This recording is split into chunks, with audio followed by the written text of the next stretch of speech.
Este volumen de distribución tiene un valor de 0.9 litros por kilogramos, volumen aparente de distribución.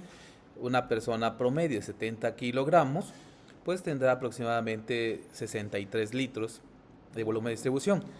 Esto es lo suficientemente grande para que alcance tejidos lipídicos. Y esto es de relevancia farmacocinética porque regula el metabolismo del fármaco. Al ser liposoluble puede llegar al sistema microsomal y ser metabolizado por el P450, que es uno de los principales problemas que tiene el paracetamol, sobre todo a nivel de su toxicidad. La biodisponibilidad es alta, la unión a proteínas plasmáticas es relativamente baja, menos del 90%. Esto hace que no tenga una relevancia clínica en su desplazamiento en interacción de la distribución, como sucede con otros fármacos como el diazepam, por ejemplo. El metabolismo es principalmente hepático y va a depender de otros factores que vamos a ver más adelante, que es de interés precisamente por los factores que modifican la farmacocinética, y tiene una vida media bastante corta, entre 1 a 4 horas. Y su excreción principalmente es renal, más del 80%. En general, todo fármaco tiene 3 fases de interacción con el cuerpo.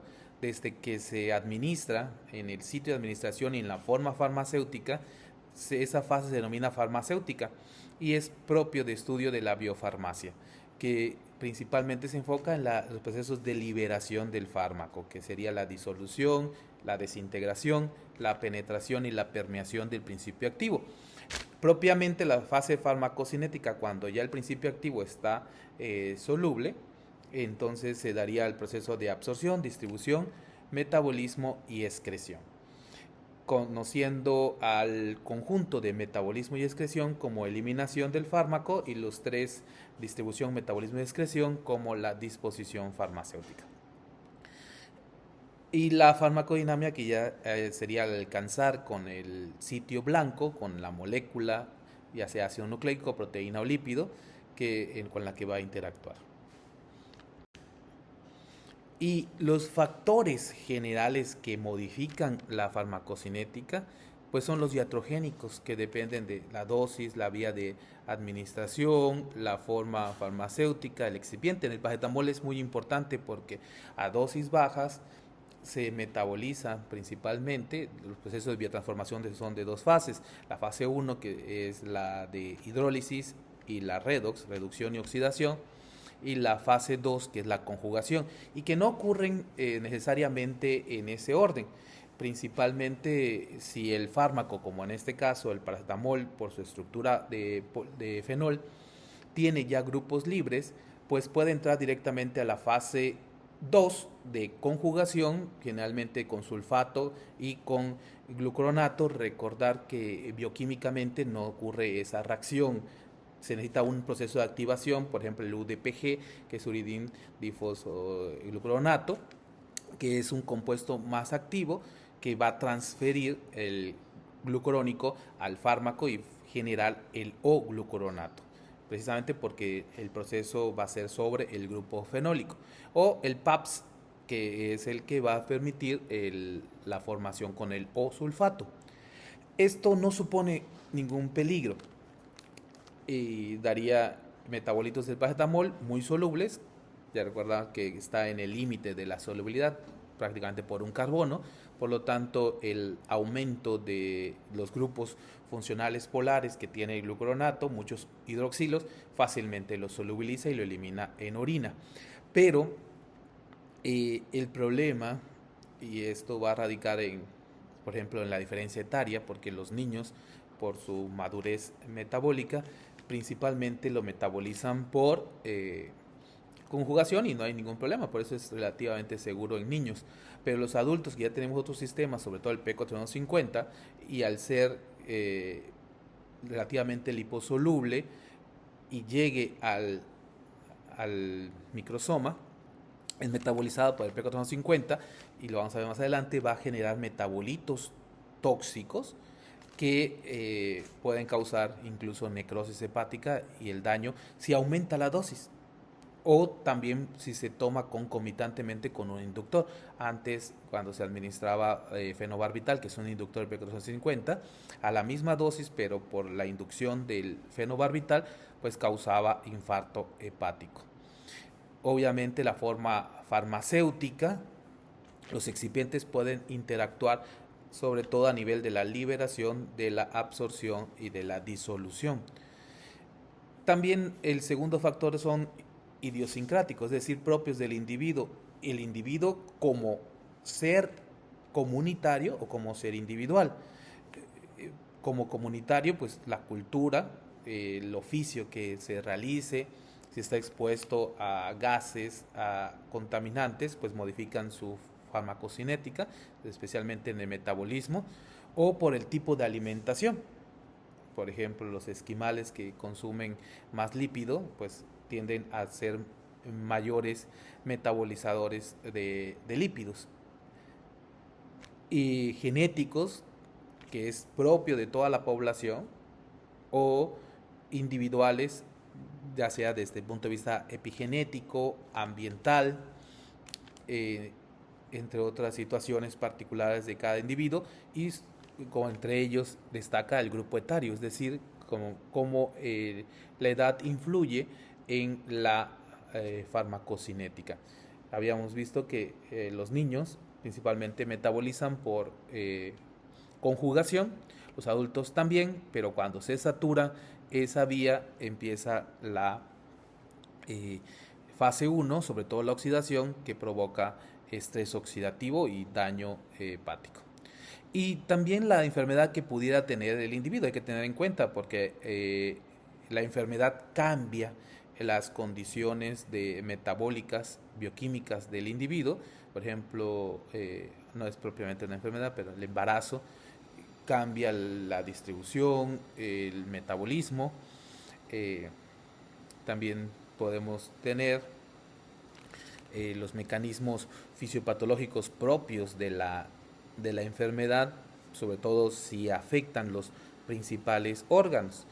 La absorción principalmente se da en estómago y intestinos, por lo tanto un problema, una diarrea, pues acelera el tránsito y evitaría la absorción, gastritis, úlceras. La distribución, principalmente cualquier enfermedad que afecte a la concentración de proteínas, como la cirrosis y la insuficiencia renal. El metabolismo, pues prácticamente si es hepático, pues una hepatitis o esteatosis e incluso cirrosis. Y la excreción, pues si es renal, principalmente cualquier enfermedad que afecte la función del riñón. Aquí se puede ver el metabolismo, una de las etapas de la farmacocinética, que el paracetamol principalmente es metabolizado en conjugación por sulfato y glucuronato. Pero si se aumenta la dosis o la exposición, pues se puede fomentar el sistema de P450 que genera una quinona similar a la quinona, el N-acetil para benzoquinonimina, que es un electrófilo y por lo tanto puede atacar ácidos nucleicos o principalmente proteínas citosólicas y que debe de ser neutralizada. Y uno de los principales antioxidantes más potentes que disponemos, sobre todo a nivel hepático, es el glutatión, que es un tripéptido. Está constituido de 3 aminoácidos, pero principalmente la N-cisteína, que con su grupo tiol lo neutraliza, ácido mercaptúrico, es decir, contiene un azufre que está disponible en orina, pero que si se agota porque es limitado, pues se tiene que causa necrosis. Por eso se le administra N-acetilcisteína para evitar esta necrosis, aunque no siempre es. Como se mencionó anteriormente, los cambios en las farmacocinéticas pues son debido a esos factores. el paracetamol, por ejemplo, en pediatría, considerando la edad como un continuo que agrega variabilidad en la disposición y el efecto de los fármacos, pues la influencia de la maduración en este grupo etario en los procesos de absorción, distribución, metabolismo, excreción y dinámica de los receptores de fármacos generan cambios que alteran la farmacocinética. Y por ello hay que modelar y anticipar con estudios las relaciones de respuesta a los medicamentos a través del grupo etario. También hay cambios farmacocinéticos por genética. Generalmente los estudios de los fármacos se realizan en países europeos o en Estados Unidos, por lo tanto el grupo caucásico es donde se tiene más información. En este artículo revisado de chinos se hace énfasis en eso y la necesidad de generar su propia información. En el caso de México tenemos un problema adicional, que además que no generamos esa información, a diferencia de los chinos, el espectro étnico en nuestro país es muy amplio por todas las etnias indígenas, autóctonas, los migrantes como los afrodescendientes y los propios europeos.